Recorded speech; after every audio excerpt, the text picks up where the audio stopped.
nous avons fait un parcours, nous faisons un parcours avec ce magnifique texte que nous laisse le pape François. Prions pour lui aussi, pour que le Seigneur l'aide à vivre ce qu'il a à vivre en ces instants. Alors, nous avons d'abord été introduits jeudi soir et vendredi matin, revenir au cœur, donc avec toute cette réflexion anthropologique sur le cœur, et on n'a pas fini de réfléchir sur cette question. Et puis on a eu un bel enseignement du Père Xavier Jahan, notre frère jésuite, sur les paroles, les gestes, les regards du Christ.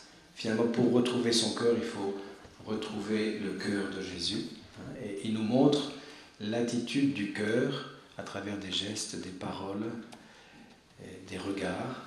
Et il nous l'a bien illustré à travers la chapelle de la Colombière. Vous avez pu aller à la Colombière un peu voir les chapiteaux? Oui. Voilà. C'est étonnant, hein.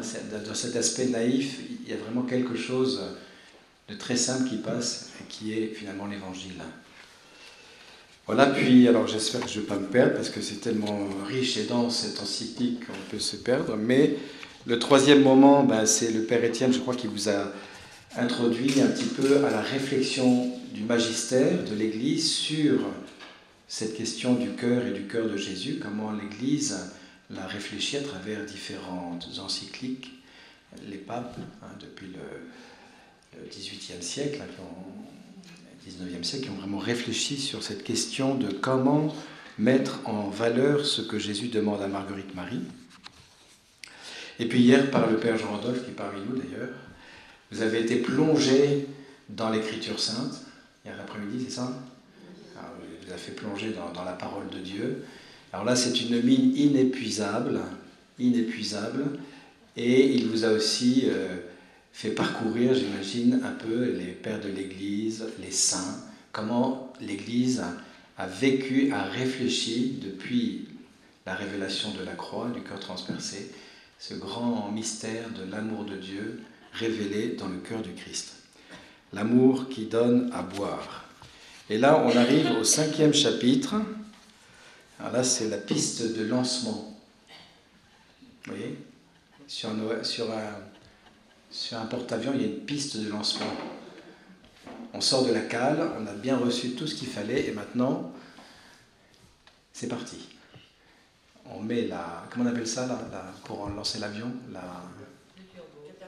La catapulte. La catapulte. Vous êtes prêts? Mettez vos ceintures, parce que... Donc, le 5e chapitre, c'est « Amour pour amour ». Alors, cette phrase, vous l'avez entendue. Rendre amour pour amour. Rendre amour pour amour, alors c'est un autre nom qui est plus compliqué pour nous, en tout cas pour moi, qui s'appelle la réparation. Vous l'avez entendu, les anciens, la réparation, c'est pas quelque chose qui vous est tout à fait... Bon, c'est pas la surface de réparation au foot, mais c'est un peu... C'est la réparation, c'est comment, finalement, Jésus dit à Marguerite Marie, mais tu vois, mon amour pour toi, est-ce que tu veux bien me rendre amour pour amour? Voilà, c'est ça la grande question. Rendre amour pour amour. Et comment rendre amour pour amour? On va se laisser conduire par ce dernier chapitre. Comment rendre amour pour amour? D'abord, j'ai mon texte, parce que sinon, ça ne va pas le faire. Voilà. Rendre amour pour amour. Je reçus, dit Marguerite Marie, de mon Dieu des grâces excessives de son amour et me sentis touché du désir de quelque retour et de lui rendre amour pour amour. Enfin, cette expression, elle vient de là, telle qu'elle nous est transmise. Et ce qui est intéressant, c'est que frère Charles de Foucauld, Saint Charles de Foucauld, lui aussi réutilise cette expression parce qu'il était très marqué, très profondément marqué par sa famille et par ce qu'il a vécu dans sa conversion, par le cœur de Jésus, à tel point qu'il l'a mis sur son vêtement. Voilà, il l'a mis sur son vêtement. Et il dit, lui, désir... Alors, bon, Charles de Foucauld, c'est un absolu. Désir de souffrance pour lui rendre amour, pour l'imiter. Chez Charles de Foucauld, c'est l'imitation du maître, donc devenir devenir Jésus pour les autres. C'est ça ce qu'il essaye de vivre, puisqu'il est dans le Hogar avec ses frères Touaregs, et il a compris qu'il ne pouvait pas leur annoncer Jésus directement, il fallait qu'il l'annonce à travers ce qu'il était et à travers sa charité. Alors, mon petit plan, le premier point, c'est rendre amour pour amour un engagement personnel. Le deuxième, c'est rendre amour pour amour un engagement social, avec la civilisation de l'amour. Et donc, il y a eu toute cette veine du christianisme social très important pour manifester qu'on ne peut pas rester les bras ballants face à une société qui perd son cœur. Et puis, le troisième point, c'est amour pour amour, la consécration en vue de la mission. Parce qu'il faut parler, hier soir, on a pu vivre cette consécration dans la procession. Mais qu'est-ce que ça veut dire, finalement, la consécration ? À quoi ça nous engage ? Et puis, le dernier point, la conclusion, ce sera comment brûler. Brûler. Voilà.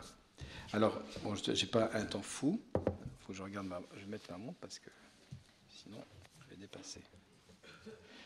L'idée, c'est... Attendez. Pardon. L'idée, c'est que... Hop là. Allô, allô ? Allô, c'est bon. L'idée, c'est qu'avant la messe qui sera à 11h, on puisse avoir un petit temps de partage que je vous expliquerai pour un peu décanter tout ce que nous avons reçu. Voilà. Alors, rendre amour pour amour un engagement personnel.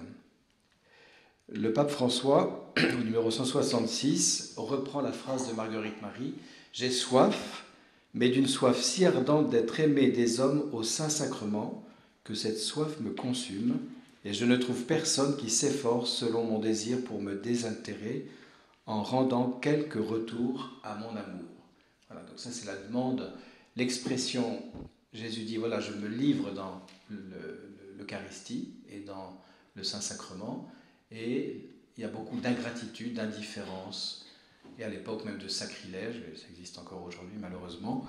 Voilà. Alors, le pape prend cette phrase, mais curieusement, le pape ne va pas mettre l'accent sur la dévotion telle qu'elle est présentée, et on vous l'a présentée à travers Marguerite Marie, les promesses, etc. Il ne va pas insister là-dessus, il va tout de suite mettre l'accent sur le fait que pour aimer Dieu et lui rendre amour, il faut aimer ses frères. Il insiste là-dessus. Voilà. Donc c'est pas du tout, c'est complètement logique. La première épître de Saint Jean dit, chapitre 4, verset 20, « Celui qui n'aime pas son frère qu'il voit ne saurait aimer Dieu qu'il ne voit pas. » Voilà. Donc il insiste sur...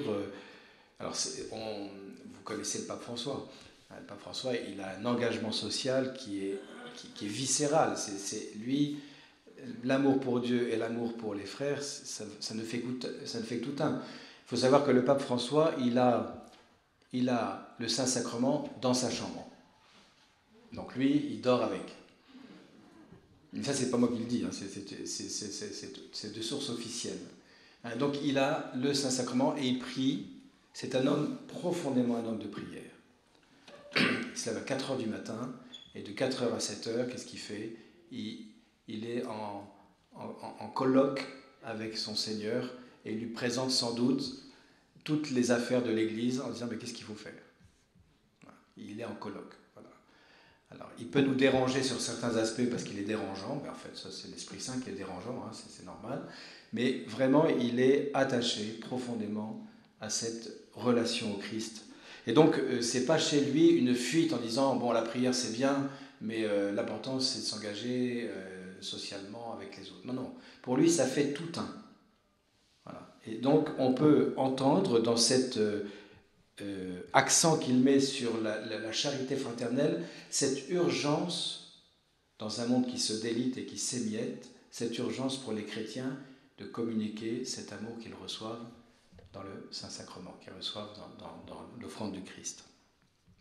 Et d'ailleurs, il va dire, et un des premiers sous-points de mon premier chapitre, là, de son premier chapitre, c'est le pape invite à ce que nous devenions des sources. Rappelez-vous la Samaritaine, elle cherche à boire, elle vient à midi, il y a Jésus qui est fatigué, qui lui dit « Donne-moi à boire », comme à Marguerite Marie, « Donne-moi à boire, j'ai soif ».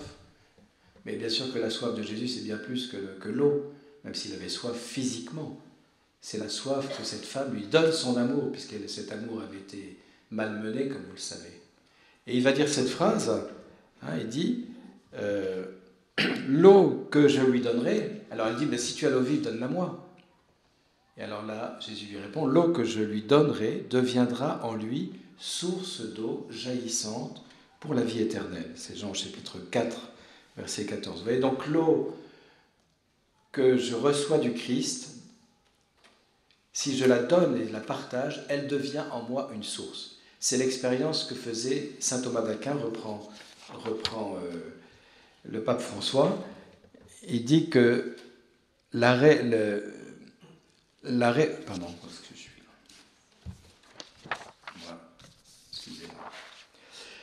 saint Thomas d'Aquin dit « Lorsque quelqu'un s'empresse de communiquer aux autres les divers dons de grâce qu'il a reçus de Dieu, l'eau vive jaillit de son sein. » En fait, l'eau devient vive en nous quand elle est partagée.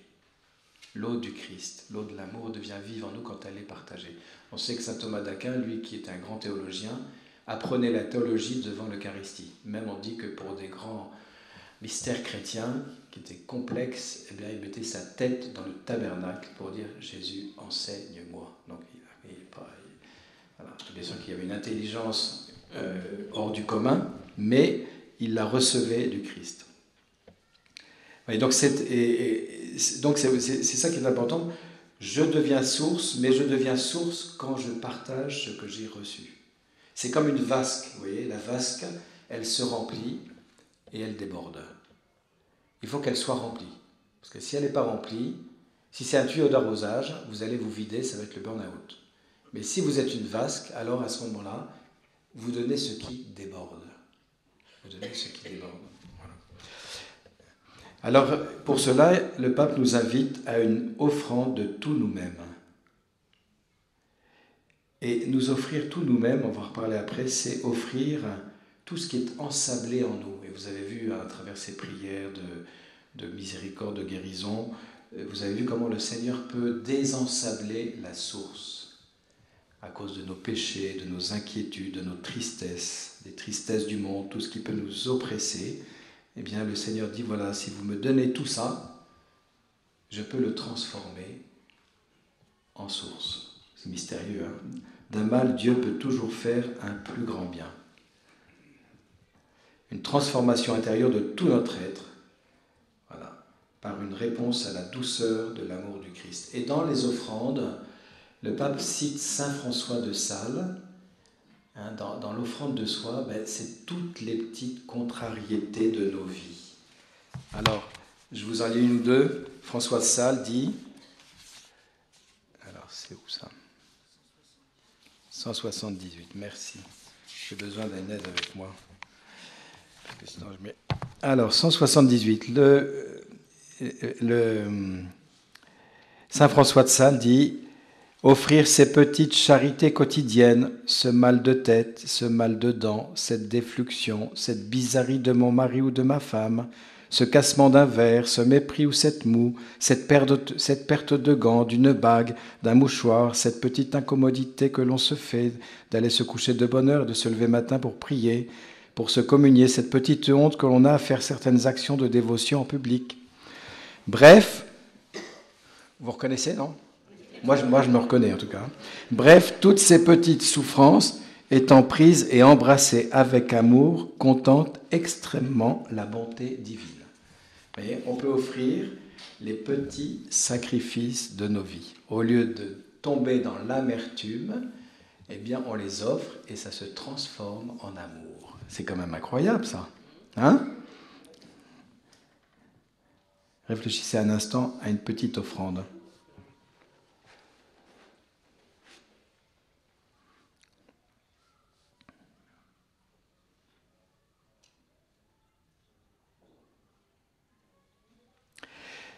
Voilà.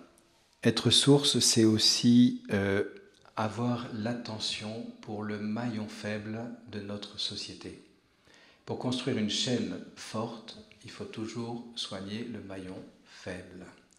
Alors vous voyez qu'aujourd'hui c'est un grand défi, hein, mais c'est le défi de l'Évangile, en sachant que c'est Dieu qui va le faire avec nous.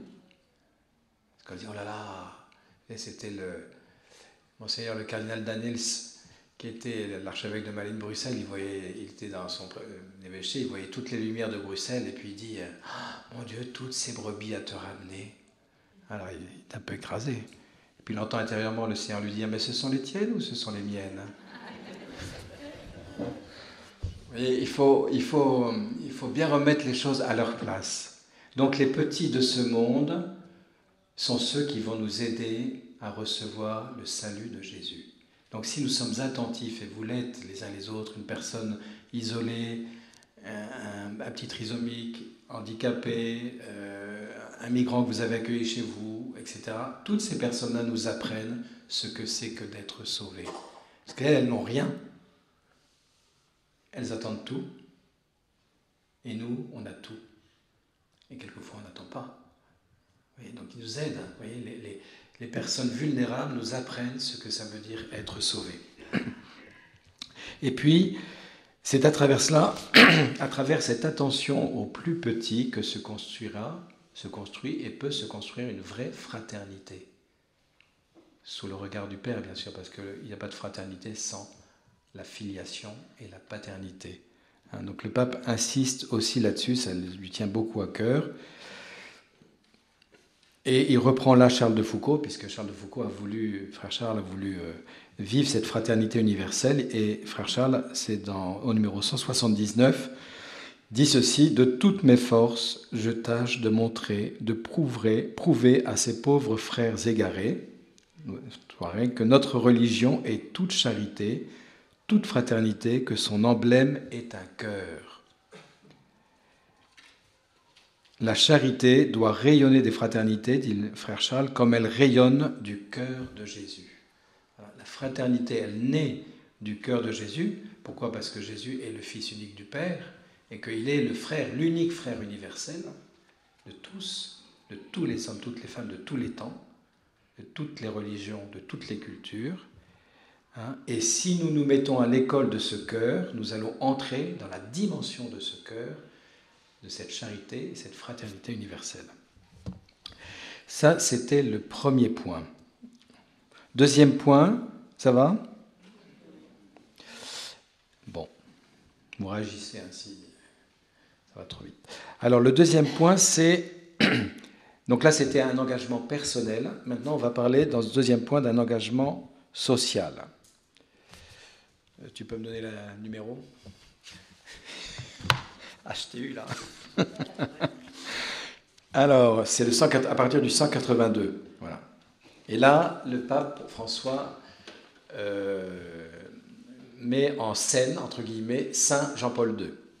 Saint Jean-Paul II, pourquoi Saint Jean-Paul II ? Parce que Saint Jean-Paul II, qui venait d'un milieu communiste, il savait très bien ce que c'était que la structure de péché. Quand on instaure dans la société une structure de péché par le mensonge, l'injustice et l'idéologie, Jean-Paul II était bien placé pour parler de cette structure de péché, mais pour aussi évoquer ce qu'avait déjà dit saint Paul VI, de construire la civilisation de l'amour. Construire la civilisation de l'amour.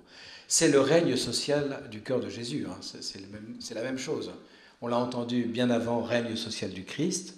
Ça, c'était plutôt Léon XIII, à la fin du XIXe. Et là, avec Jean-Paul II, Paul VI, Jean-Paul II, repris par Benoît XVI et François, comment construire la civilisation de l'amour. Donc, avec le Christ, dit le pape, nous sommes appelés à construire une nouvelle civilisation de l'amour. Quand Saint Jean-Paul II est venu à Paray-le-Monial le 5 octobre 1986, qui était là, le 5 octobre, il y en avait quelques-uns, voilà. C'était un moment absolument inoubliable. Le pape voulait, il était venu à Ars, à Lyon, Il voulait venir à Paris parce que comme Polonais, puisque la Pologne était le premier pays consacré au cœur de Jésus, c'était assez logique qu'il passe par Paris. Il était déjà passé comme cardinal bien avant, mais il revient à Paris et là, il va s'adresser aux jésuites parce qu'il fait l'esplanade, ensuite il vient à la basilique, vous avez vu la plaque à la basilique, puis il va à la visitation, et puis il rencontre les jésuites à la Colombière. C'est ça, Jean-Rodolphe? Ouais, si c'est pas ça, tu cries. Hein. Vas-y. Juste un petit détail, mais le chicote, il n'était pas encore cardinal quand il est venu ici. Ah, merci. Donc quand il est venu ici, la première fois, il n'était pas encore cardinal. Parce que là, j'ai mon spécialiste des chiffres, entre autres. Merci Jean-Rodolphe, merci beaucoup. Et alors, le pape... Oui, le pape dit... le Saint-Pape Jean-Paul II... Non, Pape Saint Jean-Paul II, pardon. C'est au numéro 182. Jean-Paul II s'est fait témoin de cette mission. Cela implique, dit-il, certainement que nous soyons capables de joindre l'amour filial envers Dieu à l'amour du prochain. Telle est en réalité la véritable réparation demandée par le cœur du Sauveur. Donc en fait, le pape François prend cette citation de Saint Jean-Paul II qui insiste sur ce lien entre l'amour filial et l'amour fraternel, comme on l'a évoqué, comme il nous l'a indiqué au début de ce 5e chapitre. C'était donc à Paray-le-Monial le 5 octobre 1986. On l'a dit, le péché a un caractère social. En fait, quand je fais un péché c'est un acte. En fait, je touche tout le corps social de l'Église, tout le corps de l'Église, parce qu'une âme qui s'abaisse, qui tombe, fait tirer tout le monde vers le bas, comme un saint fait tirer tout le monde vers le haut. Donc mon péché a un impact sur tout le corps de l'Église et donc sur toute l'humanité. Oui. Par contre, un acte d'offrande tout petit, si petit soit-il, sanctifie l'Église et ainsi sanctifie le monde. Donc vous voyez qu'il y a un caractère social du péché, même s'il y a à côté ce que je vous ai évoqué, la structure de péché, donc des sociétés ou des systèmes. Et malheureusement, on est en train de voir aujourd'hui qu'il y a un système qui est lié à l'argent qui est en train de passer au-dessus de l'aspect politique, de cette dimension de la puissance de mammon, de l'argent, pour que finalement les plus forts soient toujours plus forts et les plus faibles toujours plus faibles. Donc ça, c'est vraiment une structure de péché, une structure sociale. Donc il y a une conversion à vivre par rapport à la fois personnel et communautaire, par rapport à ces défis du péché personnel et du péché comme structure de péché. Donc c'est d'abord la conversion du cœur, dit-il, qui nous ouvre à de nouvelles attitudes de charité et qui aussi nous ouvre à une restauration sociale. Alors c'est intéressant de voir que l'histoire de l'Église montre que l'Église a initié, parce qu'elle vivait de l'Évangile, l'école, les hôpitaux. C'est l'Église qui a initié ça dans la société. Donc ça, c'était une époque où... Alors, c'était ressaisi par l'État, et tant mieux. L'Église montre ce que finalement un responsable doit proposer pour l'ensemble de la société. Elle est prophétique, c'est dans ce sens-là qu'elle a un caractère prophétique. Aujourd'hui, par rapport à ce que je vous disais sur le maillon faible de la société, il y a des associations, alors il y en a qui sont chrétiennes, puis il y en a qui ne le sont pas, et qui sont comme des œuvres supplétives à cause du manque des carences de l'État. Vous voyez, donc il y a des œuvres supplétives, et en France, s'il n'y avait pas la dimension associative de service pour la nation, on serait bien embêté. Vous voyez, s'il n'y avait pas... Donc cette dimension d'engagement social, elle passe aujourd'hui, par exemple, au niveau de l'Église, beaucoup de nouvelles associations qui prennent soin du maillon faible. J'en cite quelques-unes. La Maison de Lazare, qui a été bien publiée par le Vendée Globe, si vous avez repéré. Les Cafés Joyeux, par exemple, où ce sont des enfants trisomiques, des trisomiques qui servent, c'est incroyable. Au Caplif, la Libération, pour s'occuper des gens de la rue. Puis moi, je parle du Rocher, où j'étais aumônier du Rocher, où on voit que ces œuvres supplétives, inspirées par l'Esprit Saint et par le cœur de Jésus, vont redonner une âme à un caractère social qui pourrait être simplement dans l'esprit ONG. Et le pape dit souvent, l'Église n'est pas une ONG. Elle a un caractère prophétique pour montrer voilà, ce qui est bon pour l'homme. Je me souviens dans un petit témoignage par rapport au Rocher. Un jour, la responsable des affaires sociales de la préfecture d'un lieu où était le Rocher vient visiter le Rocher. Elle s'appelle Aminata, c'est une femme très instruite, très, très croyante musulmane, très instruite, et elle fait le tour du Rocher. Le Rocher, c'est des personnes qui viennent vivre dans la cité, dans les cités sensibles, pour vivre, des familles qui viennent vivre pendant 3 ans, et des jeunes volontaires qui font un service civique pendant 1 an. Et donc ils vivent avec les habitants et ils font de l'accompagnement à la scolarité, ils font de l'animation dans la rue, ils font des camps, ils font sortir les personnes de la cité. Bon, je n'ai pas le temps de tout vous raconter, mais cette femme, Aminata, fait sa visite. Donc on était un peu tremblotant, hein, parce que comme la préfecture, bon, mais en même temps, c'était une association. Bon, je perds un peu, je suis un peu fatigué, c'est pas grave. Et donc, elle fait sa visite, puis elle rend compte au préfet. Et pour rendre compte au préfet, elle est accompagnée par la responsable institution du Rocher, une femme qui était très très bien formée, et une autre personne. Et quand elle se trouve devant le préfet, elle lui dit, monsieur le préfet, dans le Rocher, il y a 2 choses qui n'existent nulle part ailleurs. Alors, c'est comme ça qu'elle parle, hein. Et la première, c'est que des gens viennent habiter avec les gens de la cité. Ça, je n'ai jamais vu. Et deuxièmement, et là elle dit un truc qui est quand même... Elle dit, au Rocher, il y a de l'amour. C'est une musulmane, responsable des affaires sociales, qui s'adresse au préfet. Alors le préfet est un peu... C'est pas un langage très institutionnel, ça.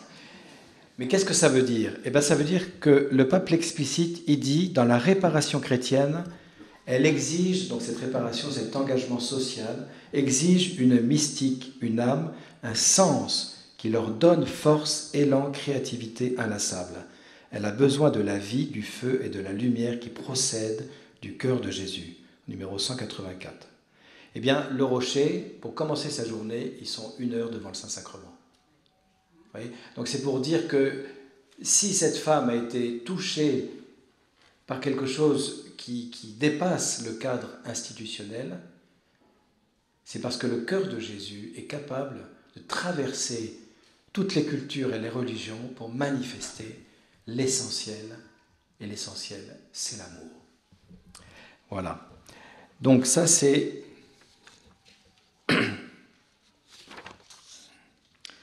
Conversion aux œuvres sociales. Alors il y a un point qui est très sensible dans cette question, c'est la réparation des cœurs blessés.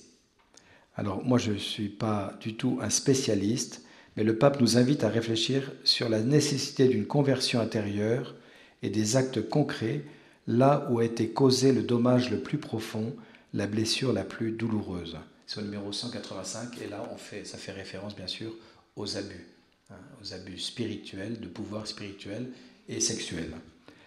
Je vous lis quand même, il y a eu un colloque à Rome au mois de novembre, c'est ça ? Oui, je crois que c'est novembre. Réparer l'irréparable. Donc le sanctuaire avait proposé de faire ce colloque pour réfléchir sur comment le cœur de Jésus avait quelque chose à dire par rapport à ces abus. Et le pape, qui les a reçus en audience, a dit cette phrase, « Un esprit de réparation », c'est au 186, nous invite à espérer que toute blessure peut être guérie, même si elle est profonde. La complète réparation semble parfois impossible, lorsque des biens, des êtres chers sont définitivement perdus ou lorsque des situations sont devenues irréversibles. Mais l'intention de réparer et d'en poser concrètement les actes est capitale à la démarche de réconciliation et au retour à la paix du cœur. Donc ça, c'est une partie du discours qu'il a dit à ce colloque.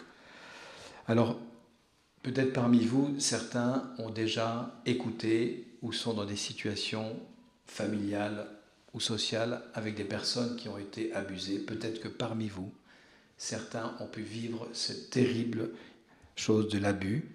Eh bien, si c'est le cas, nous vous confions à Jésus, mais le pape donne deux attitudes que tous peuvent vivre. Elles sont très simples. C'est que même si moi je ne suis pas responsable d'une situation qui a brisé une vie, comme je vous l'ai dit, par mon péché, je peux être solidaire de celui qui l'a commis, spirituellement. Donc, ça veut dire quoi? Ça veut dire, premier point, le pape nous invite à nous reconnaître pécheurs. Que mon péché peut me rendre complice des actions les plus viles. Et le pape redit encore dans le colloque, c'est de cette honnête reconnaissance du tort causé aux frères et du sentiment profond et sincère que l'amour a été blessé que naît le désir de réparer. Les victimes ont besoin d'entendre qu'on leur demande pardon, même si on n'a pas été directement dans la situation. Qu'on reconnaisse, déjà, c'est la conversion. Puis la deuxième chose, c'est reconnaître pécheur, pardon. Et la deuxième chose, c'est demander pardon. 189. Et là, je vous lis parce que je vous lis toujours, on est toujours dans ce discours. L'habitude de demander pardon aux frères fait partie de cet esprit de réparation. Elle démontre une grande noblesse au cœur de notre fragilité. La demande de pardon est un moyen de guérir les relations parce qu'elle rouvre le dialogue et manifeste la volonté de renouer dans la charité fraternelle. Elle touche le cœur du frère, le console et suscite en lui l'accueil du pardon demandé. Alors, si l'irréparable ne peut être totalement réparé, l'amour, lui, peut toujours renaître, rendant la blessure supportable. Voilà, c'est des paroles très, très fortes, très profondes. Le pardon, bien sûr, c'est ça peut être vis-à-vis des victimes, mais le pardon en couple, en famille, c'est essentiel. Essentiel. De pouvoir avancer, de se dire « je te demande pardon ». Voilà, je t'ai dit une parole blessante, je te demande pardon. Et l'intéressé dit « oui, je te pardonne, je te pardonne ». Et ça, c'est vraiment un acte de réparation. Alors bien sûr, à travers ces questions beaucoup plus aiguës des abus, mais aussi dans notre vie quotidienne. Combien de fois le pardon a dénoué un lien qui empêchait d'avancer. Voilà. Donc ça, c'est vraiment... Alors on le reçoit parce qu'on est pardonné par Dieu. Donc c'est les deux attitudes, se reconnaître pécheur et demander pardon. Au numéro 189. Et puis dans la dimension de l'engagement social, et ça c'est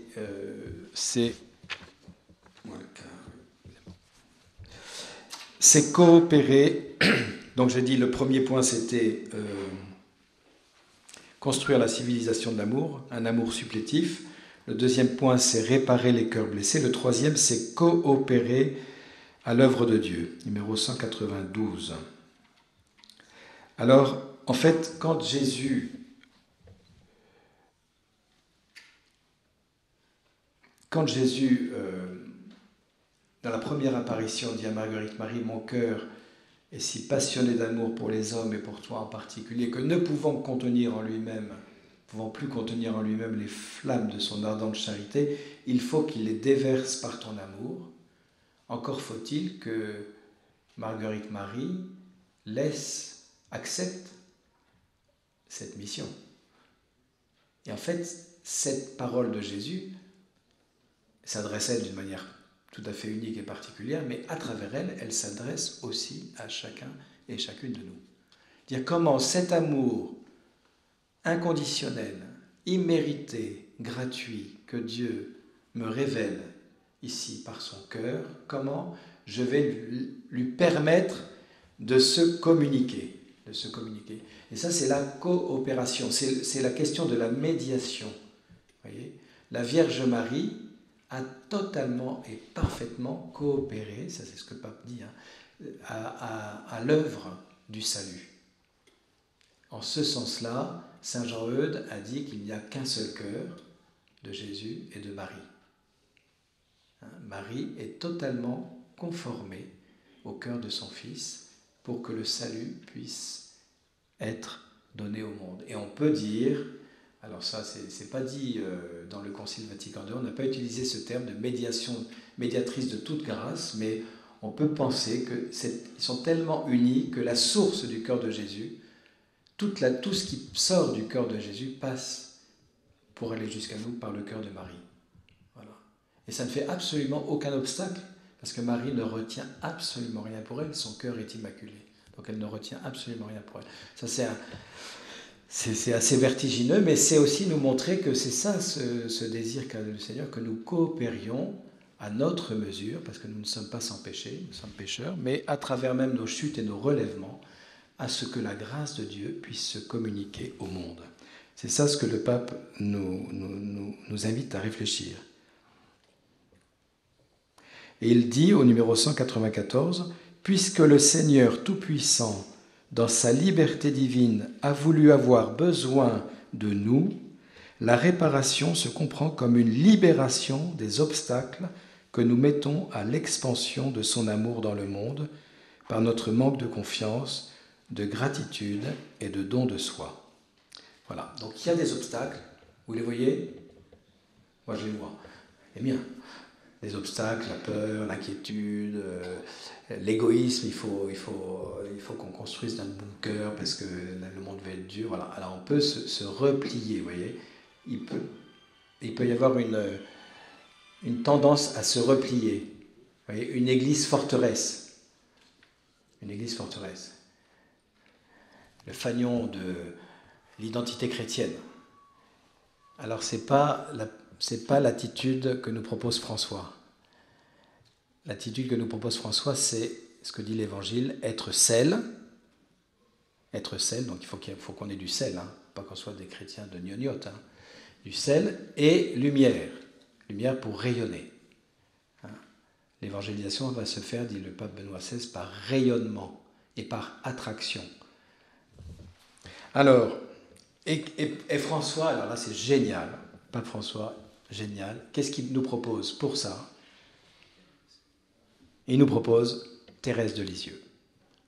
C'est sa grande amie. Hein. Il faut savoir que c'est la grande amie du pape François. Mais c'est la vôtre aussi, je pense.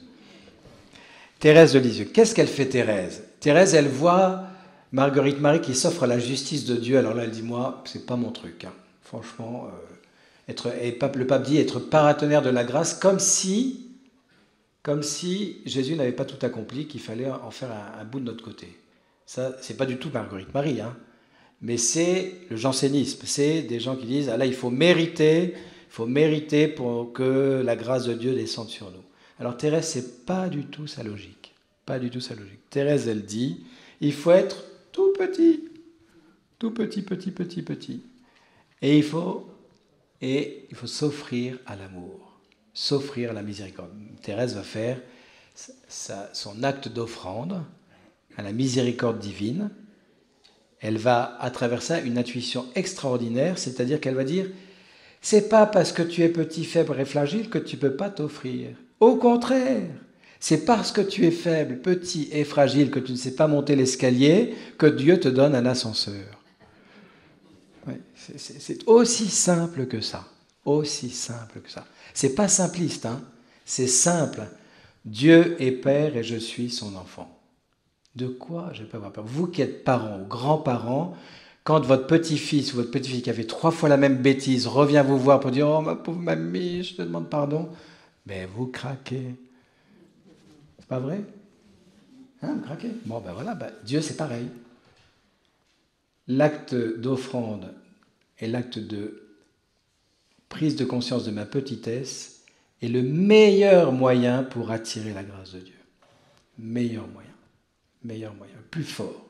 Dieu ne peut pas résister devant une personne humble. Alors que l'orgueil nous fait pactiser avec le diable. Alors, donc François nous propose l'expérience de Thérèse. Et l'expérience de Thérèse, c'est un amour qui embrase, qui est, comme dit saint Paul, la largeur, la longueur, la hauteur, la profondeur. Alors, la hauteur, c'est un amour qui conduit jusqu'à Dieu. La longueur, parce qu'il embrasse tous les temps. La largeur, parce qu'il embrasse tous les lieux et toute l'humanité. Et la profondeur, parce qu'il embrasse aussi toute notre misère et nos péchés. Dieu a, sur la croix, comment on pourrait dire, habité toutes ces réalités par la croix. Tout est donc réalisé en Jésus-Christ, qui est le seul sauveur du monde.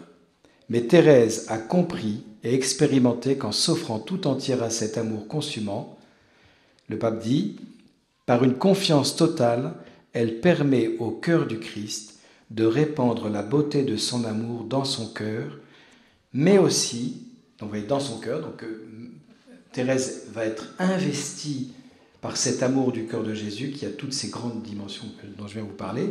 Mais deuxième étape, mais aussi, dit le pape, de faire en sorte que cet amour rejoigne les autres et transforme le monde à travers sa vie. Et c'est là où cette phrase de Thérèse qu'il reprend, 198, « Dans le cœur de l'Église, ma mère, je serai l'amour, ainsi je serai tout, ainsi mon rêve sera réalisé. » Mais cette intuition de Thérèse, c'est une intuition qui vient vraiment du cœur de Jésus. Et le pape le souligne en disant, en fait, Thérèse accepte, comme on l'a entendu dans le message, le pape Benoît Guédas dit « Change mon cœur de pierre en cœur de chair », ça c'est une première étape, mais finalement, mets ton cœur dans mon cœur. Que mon cœur devienne, Seigneur, ton cœur pour aimer. Oui. Ça, c'est l'offrande à l'amour miséricordieux. C'est ça la proposition. Et c'est ça que le pape François met en exergue à travers Thérèse.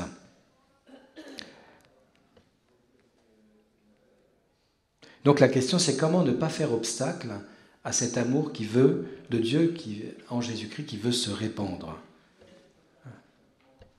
Le cardinal Aveline, archevêque de Marseille, aime bien dire « Dieu a tant aimé le monde ». 1 Jean 3,16. Il n'a pas dit « Dieu a tant aimé l'Église ».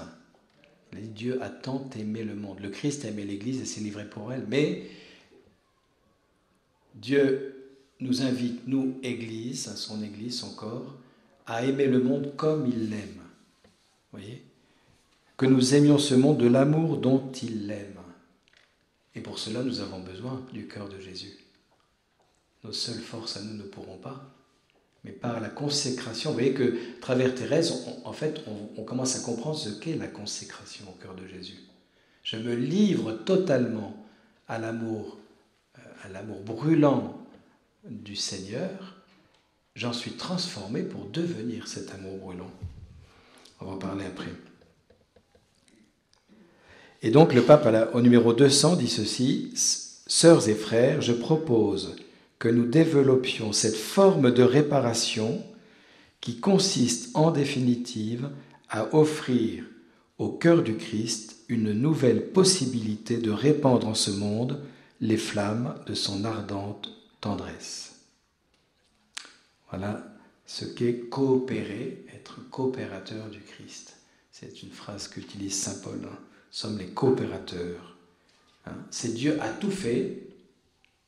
Dieu a tout fait, mais à travers l'offrande de nos vies, à travers l'offrande de nos petits sacrifices de saint François de Sales, à travers l'offrande de nos misères, de notre péché, nous participons à cette œuvre accomplie dans le Christ, mais, saint Paul dit, « Je complète en ma chair ce qui manque aux souffrances du Christ pour son corps qu'est l'Église. » Non pas que le Christ n'aurait pas tout fait, mais que si moi je me livre au Christ, je permets à ce que cette œuvre se répande dans le monde. Et c'est en cela où je deviens médiateur, coopérateur, transmetteur d'un don que j'ai reçu, qui m'a transformé et qui peut ainsi transformer le monde. Donc offrir nos contrariétés, unir nos petites et grandes souffrances à la croix, je le redis, mettre en œuvre nos renoncements de carême, sont autant de moyens qui permettent à Jésus d'étendre son amour sur le monde. Et je redis, je l'ai dit, mais je le répète, ça c'est numéro 201, ça c'est le pape. La réparation que nous offrons est une participation que nous acceptons librement à son amour rédempteur et à son unique sacrifice. Ainsi, nous complétons dans notre chair ce qui manque aux épreuves du Christ pour son corps qui est l'Église. Et c'est le Christ, dit le pape, lui-même qui prolonge à travers nous les effets de son don total d'amour. C'est le Christ qui prolonge à travers nous les effets de son don total d'amour, numéro 201. Voilà, et il rajoute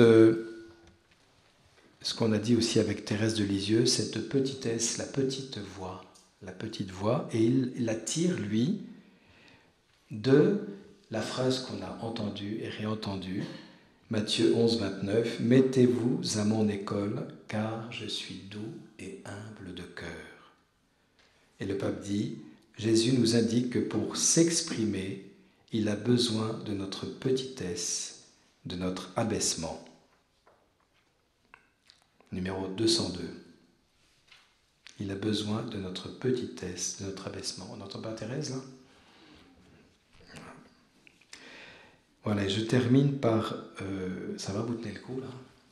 On va vous épuiser. On peut chanter quelque chose ? Allez, chantez-nous un petit chant de Sillon. Qui peut nous choisir un chant ? Allez-y, là, il y a quelqu'un qui chante. Tu es doux et humble de cœur, rends mon cœur semblable au tien. Ô Jésus, tu es doux et humble de cœur, rends mon cœur semblable au tien. Voilà, puis le troisième point, je vais être un peu plus bref parce qu'on a dit pas mal de choses déjà. Donc le pape dit, avec les formules dont il a le secret, troisième point, amour, la consécration en vue de la mission, c'est rendre le monde amoureux. Quand même, il faut le faire. Hein. Ça, c'est François. Hein. Rendre le monde amoureux. Alors, ça, c'est quand même extraordinaire. On a une mission incroyable quand on y pense. Dans ce monde, vraiment, c'est terrible ce qui est en train de se vivre. C'est terrible. Mais en même temps, c'est fascinant de se dire que Dieu est là et qu'il veut, et il nous dit, je vous demande de rendre ce monde amoureux. Alors, on dit, Seigneur, comment il faut faire ? Eh bien, comment répandre cet amour ?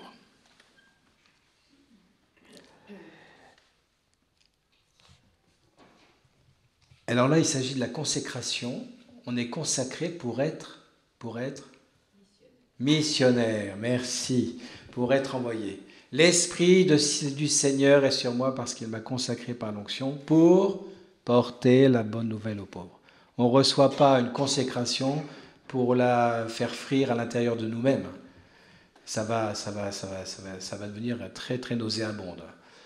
On reçoit une consécration, un don, une onction du Seigneur, du Saint-Esprit à la confirmation pour être envoyé.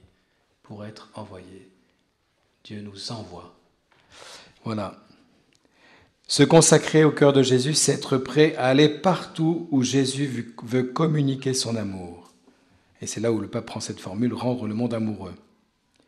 Et il explicite pour lui le sens de cette consécration en reprenant un texte fondamental du pape Léon XIII, pape de la jonction entre le 19e et 20e siècle. Et il dit ceci, le pape Léon XIII, au numéro 206, « La consécration au cœur du Christ doit être envisagée en relation avec l'action missionnaire de l'Église. Parce que cette consécration répond au désir du cœur de Jésus de répandre dans le monde, à travers les membres de son corps, son dévouement total au royaume. Par conséquent, dit le pape Léon XIII, à travers les chrétiens, l'amour se répandra dans le cœur des hommes pour que se construise le corps du Christ, qui est l'Église, et que s'édifie aussi une société de justice, de paix et de fraternité. Autrement dit, la civilisation de l'amour. 206.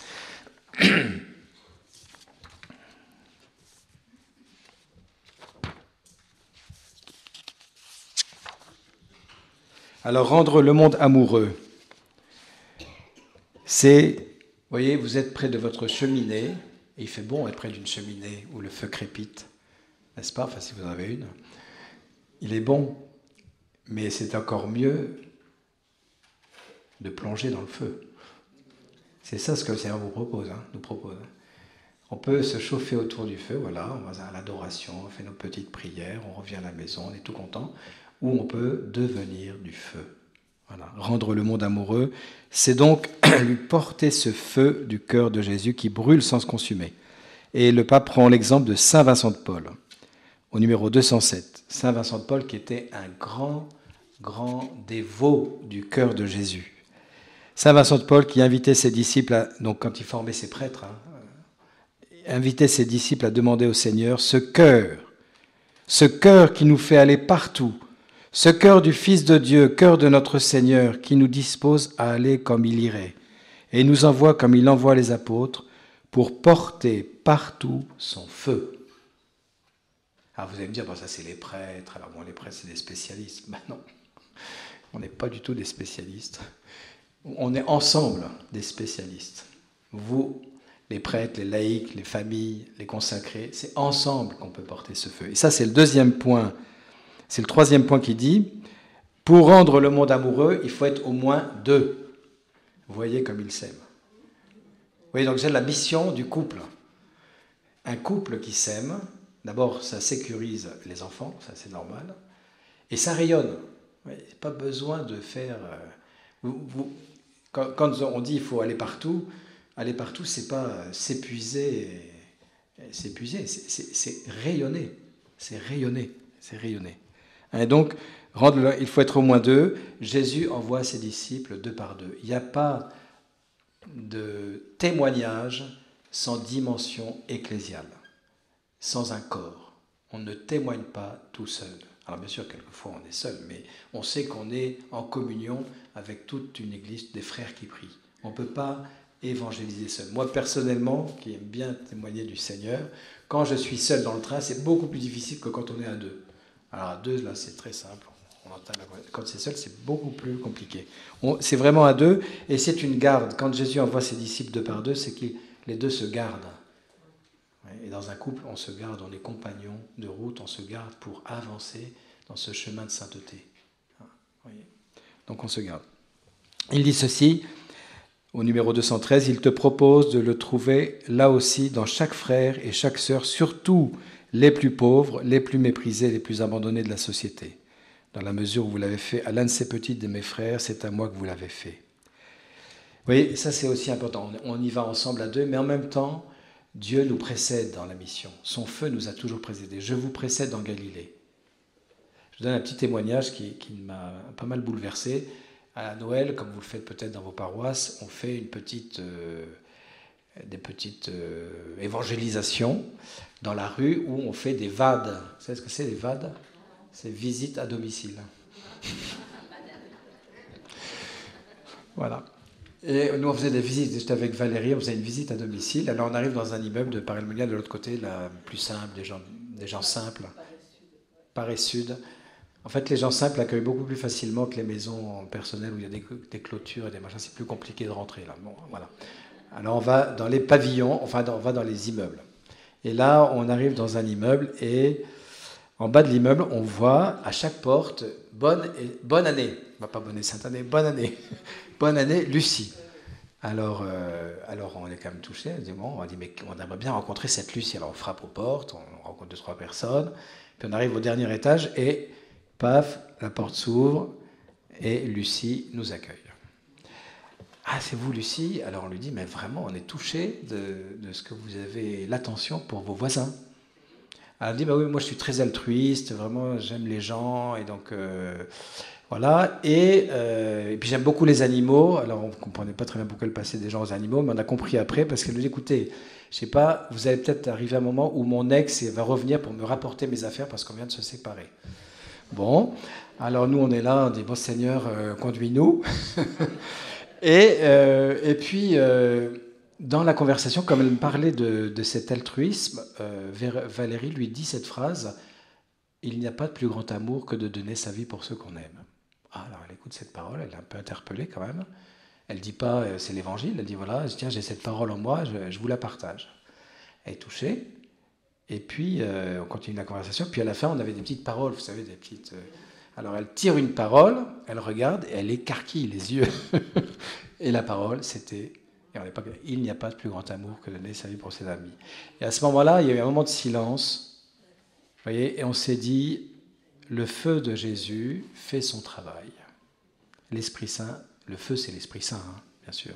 Le feu de Jésus fait son travail, vous voyez. Et juste après, son ex arrivait. On a été témoin de la chose, oui. Donc c'était assez. Et donc on s'est dit, mais vraiment cette jeune femme qui aime, hein, qui a un cœur pour aimer, qui est trahie dans son amour. On ne connaît pas l'histoire, c'est pas notre affaire.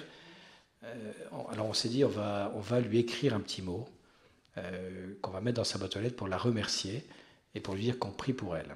Et puis on a laissé un téléphone. On n'a pas eu de nouvelles depuis. Mais vous voyez, c'est vraiment ça, le feu qui se répand. C'est pas du. Le pape dit très fortement, ce n'est pas du prosélytisme. Et il dit, quand on est amoureux, on a envie de partager et de témoigner de cet amour. Vous voyez, c'est un témoignage. Alors il le dit sous cette forme-là. Je vais vous lire, puis on va arrêter là-dessus.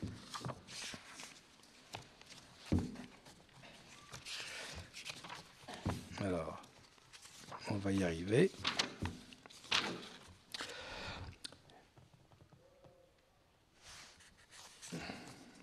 Parler du Christ, c'est au numéro 210. Parler du Christ par le témoignage ou la parole de telle manière que les autres n'aient pas à faire un grand effort pour l'aimer. Voilà le plus grand désir d'un missionnaire de l'âme. Il n'y a pas de prosélytisme dans cette dynamique de l'amour. Les paroles de l'amoureux ne dérangent pas, n'imposent pas, ne forcent pas. Elles poussent seulement les autres à se demander comment un tel amour est possible. Dans le plus grand respect de la liberté, de la dignité de l'autre, l'amoureux attend simplement qu'on lui permette de raconter cette amitié qui remplit sa vie. Vous voyez, c'est rendre le monde amoureux, c'est simplement témoigner et ne pas se dérober, rendre compte de l'espérance qui nous habite, dit la première épître de Saint Pierre. Rendre compte de l'espérance qui nous habite. Et quand au boulot, avec des collègues, en famille ou ailleurs, on est provoqué à ce témoignage, on ne peut pas l'éviter. On est appelé à rendre compte de cet amour dont j'ai été gratifié. Ça, c'est le témoignage. Vous voyez, donc le pape parle, il y a une dimension de rayonnement, il y a une dimension de compassion, de tendresse, d'attention aux plus petits. Et puis il y a aussi, à un moment donné, le témoignage, annoncer. Annoncer parce que j'en vis.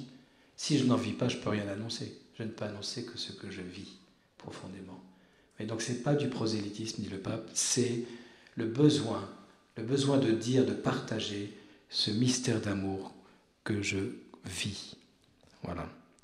Et puis il rajoute au 211, le Christ demande, sans négliger la prudence et le respect, de ne pas avoir honte de reconnaître ton amitié pour lui. Il te demande d'oser dire aux autres qu'il est bon pour toi de l'avoir rencontré. Et puis il donne la phrase de Matthieu 10, « Quiconque se déclarera pour moi devant les hommes, moi aussi je me déclarerai pour lui devant mon Père qui est aux cieux. » Voilà. Alors, donc, pour terminer, je ne peux pas ne pas évoquer une figure qui nous tient à cœur ici à Paray-le-Monial, qui est Pierre Goursat. Je ne sais pas si ça vous dit quelque chose, Pierre Goursat. Pierre Goursat, c'est le fondateur de la communauté de l'Emmanuel. Et Pierre Goursat vient d'être proclamé vénérable. Donc il y a un procès de béatification. Et on a reconnu les vertus héroïques de cet homme au-delà, complètement au-delà de la communauté Emmanuel, hein, c'est pas du tout pour faire de la pub, c'est pas la question, c'est de dire vraiment cet homme a voulu vivre ce qui est partagé là, ce feu de l'amour du cœur de Jésus. Et donc, je vous propose, pour terminer, 5 petits points pour être des torches vivantes. Vous êtes prêts ? Attention. Mais il n'y a rien de nouveau sous le soleil, vous allez voir. Hein.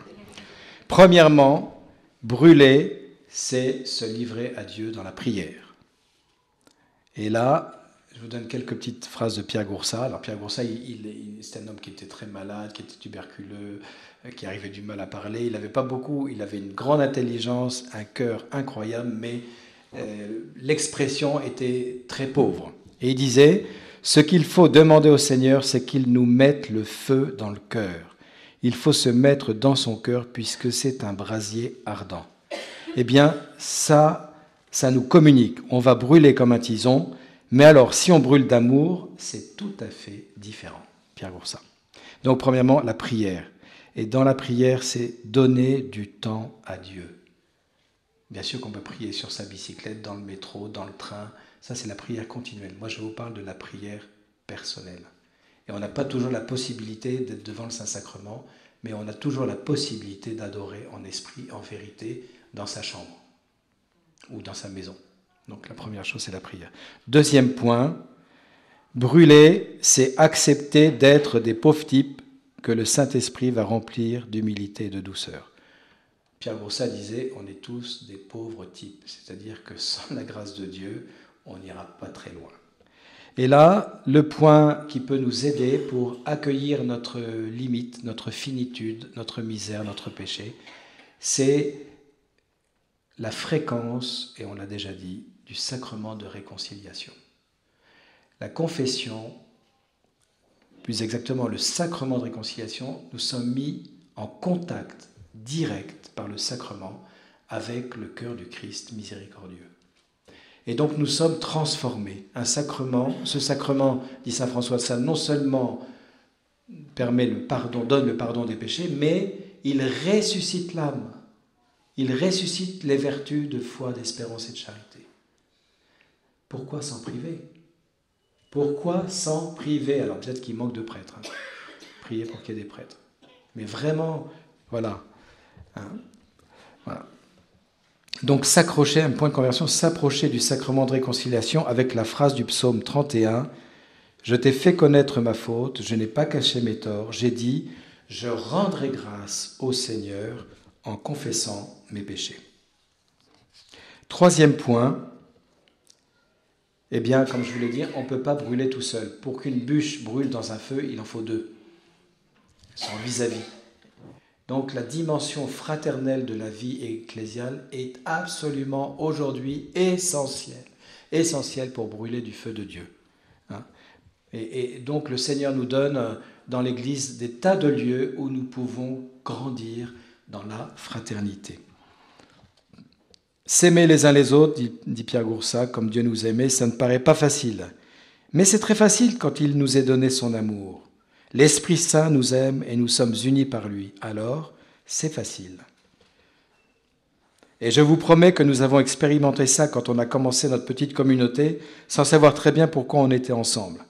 Il y avait des jours où on se disait, mais qu'est-ce qu'il fait avec moi, ce type-là ? Et puis on se disait, ah, ouf, il y a le Saint-Esprit, c'est fantastique. Ça, c'est Pierre Goursat, hein, c'est vraiment bien. Bon. Donc, petit point de conversion par rapport à la charité fraternelle, stop à la médisance. On ne parle pas de quelqu'un à quelqu'un d'autre. On parle directement à la personne concernée, sauf quand il y a discernement opéré sur des situations. Et donc, pour sortir de la médisance, devenons des êtres de bénédiction. Si vous avez 3 ou 4 personnes que vous avez un peu écornées ces derniers jours, eh bien, vous irez devant le Saint-Sacrement, vous direz, Seigneur, viens bénir un tel, un tel, un tel et un tel. Troisième point, ça. Quatrième point, les petits sacrifices, on en a parlé. Tout petit sacrifice. Thérèse nous dit, ça c'est Pierre Goursat qui parle, j'ai pris le Seigneur par 1000 petits sacrifices et c'est pour ça que je serai bien reçu. J'ai pris le Seigneur par 1000 petits sacrifices et c'est pour ça que je serai bien reçu. Donc, tout petit sacrifice, vous relisez Saint François de Sales, les petits exemples. Et le dernier Point, c'est annoncer. Brûler, c'est être saisi par le Saint-Esprit et annoncer le Seigneur, on en a déjà parlé. Alors pour terminer, au numéro 215 et 216, la fin de l'encyclique avant la conclusion, le pape nous dit, te dit, n'oublie pas qu'il t'accompagne. Il ne te jette pas dans l'abîme et ne t'abandonne pas à ton sort. Il te conduit et t'accompagne. Il a promis et il tient sa promesse. Je suis avec vous tous les jours jusqu'à la fin du monde. En un sens, il faut être missionnaire à la manière des apôtres de Jésus et des premiers disciples. Ils sont allés proclamer l'amour de Dieu, ils sont allés dire que le Seigneur est vivant et qu'il vaut la peine de le connaître. Telle est ta mission.